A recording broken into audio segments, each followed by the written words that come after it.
Hello दोस्तों, तो कैसे यार आप लोग। आशा करते हैं आप लोग मस्त होंगे और आपकी तैयारी भी मस्त चल रही होगी। तो जैसा कि यार हम लोग क्लास 12 फिजिक्स का पहला चैप्टर पढ़ रहे थे, वैद्युत आवेश तथा क्षेत्र। तो आज हम इस पे बात करने वाले बहुत ज़्यादा इंपॉर्टेंट टॉपिक के बारे में। क्या क्या बात करेंगे आज की वीडियो पे? आज की वीडियो पे हम बात करेंगे क्षेत्रफल वेक्टर के बारे में, एरिया वेक्टर, क्षेत्रफल सदिश क्या होता है और घन कोण क्या होता है, जिसे इंग्लिश पे बोलते हैं सॉलिड एंगल। ठीक है, सॉलिड एंगल, घन कोण क्या होता है। देखो ये बहुत ज़्यादा इंपॉर्टेंट टॉपिक है, क्योंकि जो आगे हम लोग पढ़ेंगे गॉस की प्रमेय, तो उसका ये एकदम बेसिक मान लो टॉपिक है। ठीक है, जो कि घन कोण है, क्योंकि घन कोण उस पर यूज आएगा। तो घन कोण को बहुत ही मस्त तरीके से पढ़ेंगे, घन कोण क्या होता है और ये क्षेत्रफल वेक्टर जो कि आगे यूज आएगा वो क्या होता है, सब कुछ आज की वीडियो पे पढ़ेंगे। ठीक है, तो यार भाई प्लीज़ वीडियो को शुरू से लेकर आखिरी तक देखना और एकदम मस्त तरीके से जो जो आपको बताते चले उससे कॉपी पे नोट भी करते चलना। ठीक है, तो चलो शुरू करते हैं। उससे पहले यार जो लोग चैनल पे रहे उनको बता दें, क्लास 12 फिजिक्स की प्लेलिस्ट है डिस्क्रिप्शन पे, उस पर आप जाके इस चैप्टर के जितने भी वीडियो है पहले के सारे देख सकते हो और मस्त अपनी पढ़ाई भी कर सकते हो। ठीक है, तो इसके पहले के जितने वीडियो आप देख लेना जाके। तो चलो बात करते हैं क्षेत्रफल वेक्टर, एरिया वेक्टर आपका क्या होता है। तो देखो अगर बात करें क्षेत्रफल आपकी कैसी राशि होती है, क्षेत्रफल एक सदिश राशि होती है। तो यहाँ पे देखो कुछ पॉइंट लिखते हैं फिर आपको समझाते हैं। लिखते हैं क्षेत्रफल, क्षेत्रफल जिसे एरिया कहते हैं, क्षेत्रफल जो होता है भैया एक सदिश राशि होती है। क्षेत्रफल एक सदिश राशि होती है, सदिश राशि होती है। ठीक है, क्षेत्रफल जो होता है एक सदिश राशि होती है, जिसमें परिमाण के साथ साथ दिशा भी होती है। जिसमें परिमाण के साथ साथ क्या होती है, परिमाण का मतलब उसकी एक वैल्यू, मान भी होता है। परिमाण का मतलब मान। ठीक है, परिमाण के साथ साथ दिशा, दिशा अर्थात उसकी कोई डायरेक्शन भी होती है। परिमाण के साथ साथ दिशा भी होती है। ठीक है, परिमाण के साथ साथ दिशा भी होती है, होती है। ठीक है, दिशा भी होती है। ठीक है, अभी पूरा एकदम मस्त तरीके से समझाएंगे। पहले ये समझो कि क्षेत्रफल जो है एक सदिश राशि है, जिसमें परिमाण के साथ साथ दिशा भी होती है। परिमाण का मतलब क्षेत्रफल की एक वैल्यू भी होती है और उसकी एक डायरेक्शन अर्थात दिशा भी होती है। अब ये दिशा कैसी होती है, देखो वो लिखते हैं कि क्षेत्रफल एक सदिश राशि जिसमें परिमाण के साथ साथ दिशा भी होती है, और ये जो दिशा होती है ये पृष्ठ से बाहर खींचे हुए अभिलंब के अनुदिश होती है। ठीक है, दिशा जो होती है, लिखते हैं क्षेत्रफल की दिशा, क्षेत्रफल की दिशा या इसकी दिशा लिख सकते हो। इसकी दिशा, इसकी दिशा पृष्ठ से बाहर, पृष्ठ से बाहर खींचे गए अभिलंब के अनुदिश होती है। खींचे गए अभिलंब के अनुदिश होती है। जो क्षेत्रफल की दिशा होती है वो पृष्ठ से बाहर खींचे गए अभिलंब के अनुदिश होती है, अर्थात अभिलंब की दिशा पे ही होती है। ठीक है, अभिलंब के अनुदिश होती है। ठीक है, ये बात है सिंपल। देखो आपसे हमने कहा क्षेत्रफल एक सदिश राशि है जिसमें परिमाण के साथ साथ दिशा भी होती है, और क्षेत्रफल की दिशा पृष्ठ से बाहर खींचे गए अभिलंब के अनुदिश होती है, अर्थात जिस दिशा में पृष्ठ से बाहर अभिलंब होता है उसी दिशा पे होती है। देखो सिंपल मानते हैं यहाँ पे, मान लो आपके पास इस टाइप से कोई पृष्ठ है, ये आपका पृष्ठ है जिसका पृष्ठ क्षेत्रफल है ए। ठीक है, जिसका पृष्ठ क्षेत्रफल ए है। अब बात करें इस पृष्ठ क्षेत्रफल की दिशा की, तो इससे बाहर खींचे हुए अभिलंब, इससे बाहर जो खींचा हुआ अभिलंब होगा उसी की दिशा आपकी किसकी होगी, ए वेक्टर, क्षेत्रफल वेक्टर की। ये देखो आपका एक अभिलंब है, अभिलंब का मतलब 90 डिग्री की लाइन। ठीक है, तो अगर आप यहाँ पे 90 डिग्री की लाइन अभिलंब खींचते हो, ठीक है, अभिलंब खींचते हो और इसका जो मात्रक सदिश, ठीक है, यहाँ पे जो एकांक सदिश होता है वो एन कैप होता है। अभिलंब खींचोगे तो उस पर मात्रक सदिश जो होगा वो एन कैप होगा, और उसी की दिशा पे आपका ये क्षेत्रफल वेक्टर होगा, एरिया वेक्टर होगा। ठीक है, ये जो क्षेत्रफल वेक्टर होता है ये क्या बताता है, ये क्षेत्रफल की दिशा को बताता है कि क्षेत्रफल किस दिशा पे, और क्षेत्रफल किस दिशा पे होता है। मान लो कोई पृष्ठ है, पृष्ठ से जो अभिलंब खींचा जाता है तो अभिलंब की दिशा के अनुदिश होता है, अर्थात अभिलंब की ही दिशा पे क्षेत्रफल वेक्टर होता है। तो कहा गया क्षेत्रफल एक सदिश राशि है जिसमें परिमाण के साथ साथ दिशा भी होती है, और इसकी दिशा पृष्ठ से बाहर खींचे गए अभिलंब के अनुदिश होती है। ठीक है, और यहाँ पे ये भी लिख सकते हो कि इसे ए वेक्टर से प्रदर्शित करते हैं। ए वेक्टर से लिखते हैं, इसे ए वेक्टर से प्रदर्शित करते हैं। इसे क्या बोला जाता है, ए वेक्टर। ए का मतलब एरिया और वेक्टर, ये जो चिन्ह लगा है तीर का, इसे बोलते हैं वेक्टर। ठीक है, तो एरिया वेक्टर मतलब क्षेत्रफल वेक्टर ए वेक्टर से प्रदर्शित करते हैं, इसे ए वेक्टर से प्रदर्शित करते हैं। ठीक है भैया, इसे ए वेक्टर से प्रदर्शित करते हैं। और इसका फॉर्मूला क्या बन जाता है? इसका फॉर्मूला बन जाता है ए वेक्टर बराबर n cap A, A vector बराबर एन कैप ए, जहाँ एन कैप लंब कोणीय एकांक सदिश है, लंब कोणीय एकांक सदिश है। ठीक है, जहाँ एन कैप क्या है? लंब कोणीय एकांक सदिश है, एकांक का मतलब एक। ठीक है, लंब कोणीय एकांक सदिश है। ठीक है, ए वेक्टर बराबर एन कैप ए, जहाँ ए वेक्टर को क्षेत्रफल वेक्टर बोलते हैं, एन कैप लंब कोणीय एकांक सदिश है, और ए क्या है? इस पृष्ठ का क्षेत्रफल है। ठीक है, और ए वेक्टर क्या बताता है? दिशा को बताता है कि किस दिशा पे आपका क्षेत्रफल है। ठीक है, तो क्षेत्रफल वेक्टर समझे, क्षेत्रफल वेक्टर क्या होता है कि आपका इसकी दिशा, जो क्षेत्रफल की दिशा होती है, पृष्ठ से बाहर खींचे गए अभिलंब के अनुदिश होती है। फॉर्मूला होता है ए वेक्टर बराबर एन कैप ए, जहाँ एन कैप लंब कोणीय एकांक सदिश, ए वेक्टर को क्षेत्रफल वेक्टर एरिया वेक्टर बोलते हैं, और ए जो होता है आपका इस पृष्ठ का क्षेत्रफल होता है। ठीक है, तो ये सिंपल सी एकदम बेसिक सी बात थी, ये जो आपका आगे हमें पढ़ना है गॉस की प्रमेय। ठीक है, तो सिंपल सी बेसिक सी बात थी, क्षेत्रफल वेक्टर क्या होता है। ठीक है, तो क्षेत्रफल वेक्टर के बारे में सीख गए। आप बात करते हैं घन कोण। तो देखो, क्षेत्रफल वेक्टर भी इसे बोलते हैं, और कहीं अगर आपसे क्षेत्रफल सदिश कहा जाए तब भी वही बात है। ठीक है, चाहे क्षेत्रफल वेक्टर बोला जाए या क्षेत्रफल सदिश बोला जाए, तो कंफ्यूज ना होना, एक ही बात है। ठीक है, क्षेत्रफल सदिश, वेक्टर को क्योंकि इंग्लिश में सदिश बोला जाता है, वेक्टर को हिंदी पे सदिश बोला जाता है। ठीक है, वेक्टर को हिंदी पे सदिश बोला जाता है। तो सिंपल क्षेत्रफल वेक्टर या क्षेत्रफल सदिश, और क्षेत्रफल एक सदिश राशि होती है, इसमें परिमाण के साथ साथ दिशा भी होती है, और इसकी दिशा पृष्ठ से खींचे गए अभिलंब के अनुदिश होती है। इसे ए वेक्टर से प्रदर्शित करते हैं। ए वेक्टर बराबर एन कैप है, जहाँ एन कैप लंब कोणीय एकांक सदिश, ए वेक्टर एरिया वेक्टर, ए क्षेत्रफल या एरिया। ठीक है, तो आप इसको नोट करना चाहो तो नोट कर लो। आप बात करते हैं घन कोण क्या होता है, सॉलिड एंगल क्या होता है, तो इसका स्क्रीनशॉट कर लो जरा। ठीक है, तो आप भैया बात करते हैं घन कोण सॉलिड एंगल क्या होता है। ठीक है, तो हेडिंग लग चुकी है, घन कोण सॉलिड एंगल क्या होता है। मोस्ट इंपॉर्टेंट है ये, इससे आपको जरूर पता होना चाहिए। तो देखो, हमने लिखा किसी गोले का पृष्ठ क्षेत्रफल गोले के केंद्र पर जो कोण आंतरित करता है उसे घन कोण कहते हैं, और इसे ओमेगा, इस टाइप से ओमेगा बनता है ये आपका। ठीक है, इसे ओमेगा से प्रदर्शित करते हैं, और घनकोण का मात्रक स्टेरेडियन होता है, और स्टेरेडियन को एस आर इस टाइप से प्रदर्शित करते हैं। ठीक है, तो देखो अभी तो परिभाषा लिखा, अभी आपको समझाएंगे, पूरा टेंशन ना लो, पहले परिभाषा पढ़ो। कह रहा है किसी गोले का पृष्ठ क्षेत्रफल गोले के केंद्र पर जो कोण आंतरित करता है उसे घन कोण सॉलिड एंगल कहते हैं, इसे ओमेगा से प्रदर्शित करते हैं, इसका मात्रक स्टेरेडियन होता है। ये इसकी परिभाषा है। आप बात करें कि ये इसे समझे कैसे। ठीक है, तो देखो यहाँ पे मान लो आपके पास कोई गोला है इस टाइप से, ये क्या है भाई? आपके पास गोला है। ठीक है, ये क्या है? गोला।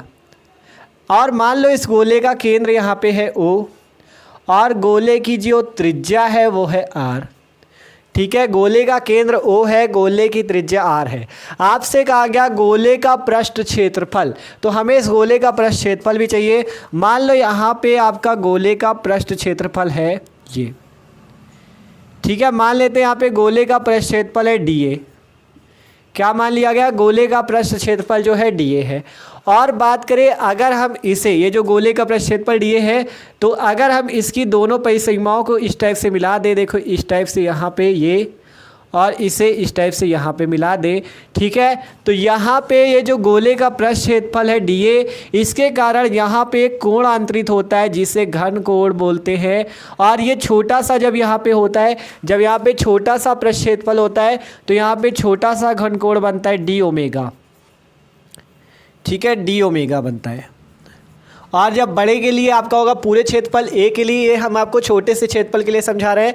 जब पूरे क्षेत्रफल ए के लिए होता है ना, तब आपका घनकोण ओमेगा बनता है। तो सिंपल ये समझाने के लिए है कि मान लो कोई गोला है, उसका केंद्र ओ है, और इसकी त्रिज्या जो है आर है। आप मान लो यहाँ पे एक पृष्ठ क्षेत्रफल हम डीए आपका जनरेट करें, एक डीए क्षेत्रफल बनाए वहाँ पे, और इसे आपस में मिला दिया जाए, तो यहाँ पे जो बीच में कोण आंतरित होगा इस पृष्ठ क्षेत्रफल के कारण, उसे घन घनकोण बोलते हैं उसे सॉलिड एंगल बोलते हैं। ठीक है, तो कहा गया किसी गोले का पृष्ठ क्षेत्रफल गोले के केंद्र पर, किसी गोले का ये जो पृष्ठ क्षेत्रफल है गोले के केंद्र पर, गोले का केंद्र क्या है, गोले का केंद्र है O, तो गोले के केंद्र पर जो कोण आंतरित करता है यहाँ पे उसे डी ओमेगा बोला जाता है या ओमेगा बोला जाता है। तो किसी गोले का पृष्ठ क्षेत्रफल गोले के केंद्र पर जो कोण आंतरित करता है उसे घनकोण सॉलिड एंगल कहते हैं, इसे ओमेगा से प्रदर्शित करते हैं और इसका मात्रक स्टेरेडियन होता है। ठीक है, तो ये सिंपल सी बात है।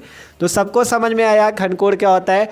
और ये जो घनकोण होता है ना ये यहाँ पे जो डी ए होता है ना वेक्टर क्षेत्रफल, ठीक है, ये जो क्षेत्रफल होता है डी ए, ये आपका आर जो इसकी त्रिज्या होती है इसके वर्ग के अनुक्रमानुपाती होता है। लिखते हैं क्षेत्रफल डी ए, क्षेत्रफल डी ए त्रिज्या आर के वर्ग के अनुक्रमानुपाती होता है, त्रिज्या आर के वर्ग के अनुक्रमानुपाती होता है, अनुक्रमानुपाती होता है, अनुक्रमानुपाती होता है। ठीक है, ये सिंपल सी बात लिखी गई।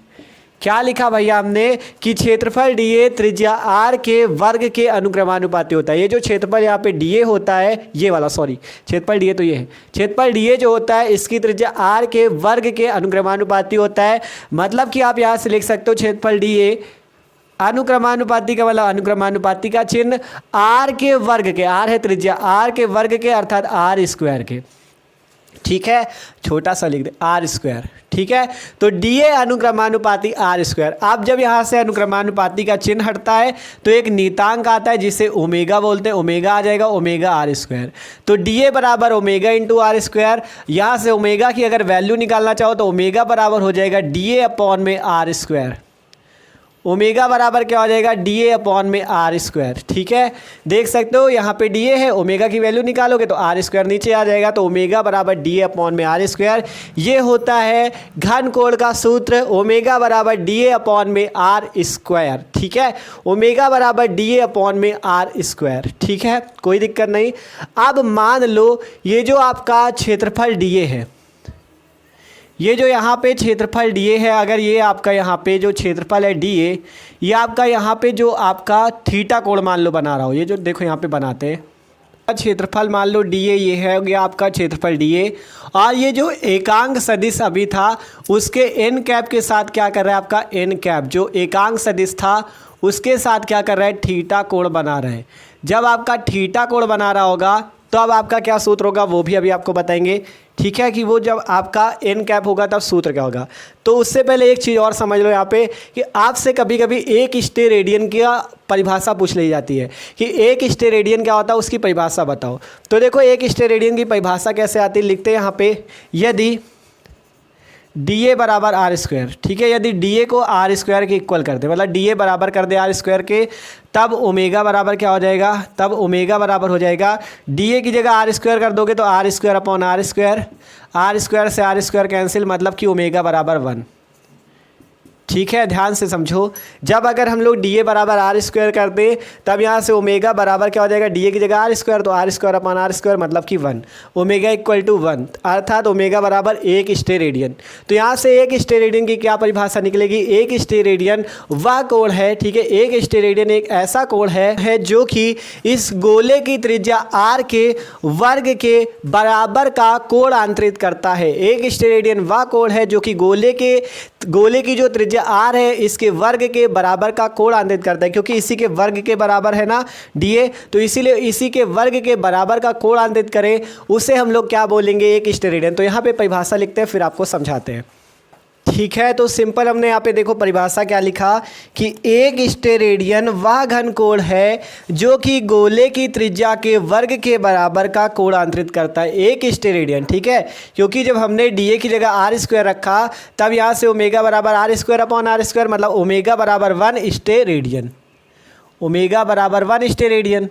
तो यहाँ से 1 स्टेरेडियन की परिभाषा क्या बनेगी, एक स्टेरेडियन की परिभाषा बनेगी कि एक स्टेरेडियन वह घनकोण है, ठीक है, एक स्टेरेडियन वह घनकोण है जो कि आपका गोले की त्रिज्या ही तो है यार, तो गोले की त्रिज्या के वर्ग के बराबर, वर्ग इसका है ना, तो वर्ग के बराबर का कोण आंतरित करता है, उसे हम लोग एक स्टेरेडियन बोलते हैं। ठीक है, तो ये सिंपल सी बात है। अभी इसके 2 फॉर्मूले भी आने वाले हैं। अभी जो यहाँ पे बता रहे हैं इसके बीच का कोण थीटा, इसको अभी बताएंगे, आपको टेंशन ना लो। आप देखो पहले क्या क्या समझा उसे देख लो। किसी गोले का पृष्ठ क्षेत्रफल गोले के केंद्र पर जो कोण अंतरित करे उसे क्या कहते हैं, घनकोण, सॉलिड एंगल। इसे ओमेगा से प्रदर्शित करते हैं और इसका मात्रक स्टेरेडियन होता है।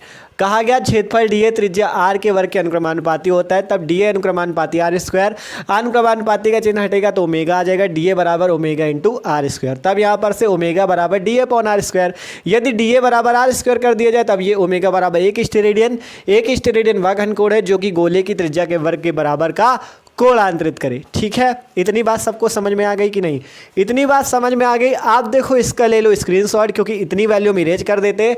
आप जो हम यहाँ पे आपको समझाना चाह रहे थे कि डीए हो अगर डीए वेक्टर और जो एकांक सदिश एन कैप हो, इसके बीच जब कोण थीटा होता है तब ये जो घन कोण होता है उसका सूत्र क्या होता है। ठीक है, जब डीए होता है क्षेत्रफल और एन कैप एकांक सदिश होता है उसके बीच कोण थीटा हो तब उसके लिए सूत्र क्या होता है उसको बता दे। तो इसका स्क्रीनशॉट कर लो, इसको इरेज कर दे जरा। ठीक है, तो सिंपल देखो हमने यहाँ पे कुछ पॉइंट लिखा है माना कि एक क्षेत्रफल अवयव डीए एक बिंदु ओ से आर मीटर दूरी पर है। माना एन कैप बिंदु ओ को क्षेत्रफल डीए से मिलाने वाली रेखा के अनुदिश है। ठीक है, रेखा के अनुदिश एक एकांक वेक्टर है। देखो ध्यान से समझो।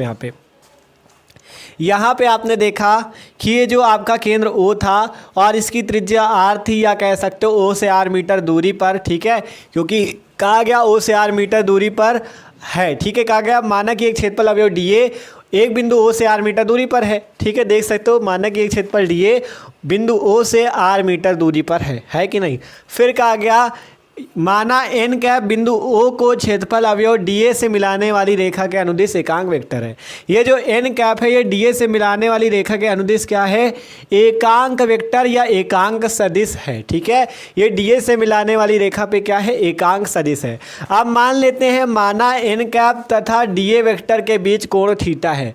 माना इस एन कैप जो कि एकांक सदिश है और डीए के बीच का कोण क्या है, थीटा है। तब यहाँ पर से आपका देखो फॉर्मूला क्या आया था, फॉर्मूला आया था डी ओमेगा बराबर डी ए अपॉन में आर स्क्वायर। यही तो फॉर्मूला आया था आर स्क्वायर। ठीक है, कैसे आया था ये, क्योंकि हमने आपसे कहा था जो क्षेत्रफल होता है डीए ये अनुक्रमानुपाती होता है किसके, त्रिज्या के वर्ग के। तो डीए अनुक्रमानुपाती आर स्क्वायर, तब डी ओमेगा बराबर d A upon r square. ठीक है, आप जब कोण थीटा हो जाएगा तब यहाँ से लिखेंगे डी ओमेगा बराबर d A cos theta upon r square. ठीक है, जब कोण थीटा होगा तब सूत्र आएगा आपका कौन सा, डी ओमेगा बराबर d A cos theta upon r square, जब कोण थीटा होगा। ठीक है, तो बस ये वाला सिंपल सा फॉर्मूला आपको याद रखना है। ये इंपॉर्टेंट है, जब आपको आगे गॉस की प्रमेय पढ़ेंगे तो आपको उसमें एक काम भी देगा। और एक फॉर्मूला और यहाँ पे समझ लो, यदि इस गोले का पृष्ठीय क्षेत्रफल लिखते हैं, यदि गोले का पृष्ठीय क्षेत्रफल, गोले का पृष्ठीय क्षेत्रफल सबको पता होगा, मैथ वालों को तो सबको पता होना चाहिए। गोले का पृष्ठीय क्षेत्रफल का सूत्र क्या होता है, गोले के पृष्ठीय क्षेत्रफल का सूत्र होता है 4 पाई आर स्क्वायर। क्या सूत्र होता है, 4 पाई आर स्क्वायर, ये सबको पता होगा। गोले के पृष्ठीय क्षेत्रफल ए का सूत्र होता है 4 पाई आर स्क्वायर। ठीक है, अब अगर यहाँ पर से हम डी ए की जगह 4 पाई आर स्क्वायर रख देते हैं तो डी ओमेगा बराबर आ जाएगा, डी ए की जगह रख दो 4 पाई आर स्क्वायर और अपॉन में सूत्र में भी आर स्क्वायर है तो आर स्क्वायर आ गया, आर स्क्वायर से आर स्क्वायर कैंसिल, तब डी ओमेगा बराबर 4 पाई। ठीक है, डी ओमेगा बराबर 4 पाई। तो ये एक सूत्र ये भी आ जाता है। ठीक है, ये कब होगा, जब गोले का पृष्ठीय क्षेत्रफल क्या होगा, 4 पाई आर स्क्वायर, तब डी ओमेगा बराबर 4 pi r square upon r square बराबर डी ओमेगा बराबर हो जाएगा यहाँ से 4 पाई, क्योंकि आर स्क्वायर से आर स्क्वायर कैंसिल हो जाएगा। तो ये बात थी जो कि मेन थी। हमने बताया कि माना कि एक क्षेत्रफल डीए एक बिंदु ओ से आर मीटर दूरी पर है। माना एन कैप बिंदु ओ को क्षेत्रफल अवयव डीए से मिलाने वाली रेखा के अनुदिश एक एकांक सदिश, एकांक सदिश लिख सकते हो या एकांक वेक्टर, वेक्टर को ही हिंदी पे सदिश बोला जाता है, वेक्टर को ही हिंदी पे सदिश बोला जाता है। तो एकांक वेक्टर या एकांक सदिश।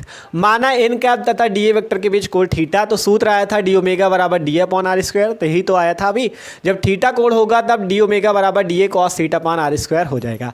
अब यदि गोले का पृष्ठीय क्षेत्रफल ए जो हो 4 पाई आर स्क्वायर हो तो डी ओमेगा बराबर यहाँ डी ए की जगह रख दो 4 pi r square upon r square, तब डी ओमेगा बराबर 4 पाई। ये दोनों फॉर्मूले इंपॉर्टेंट है, दोनों फॉर्मूले इंपॉर्टेंट है। ये आपको जब गॉस की प्रमेय पढ़ाएंगे तब काम भी आपको आएंगे, ठीक है।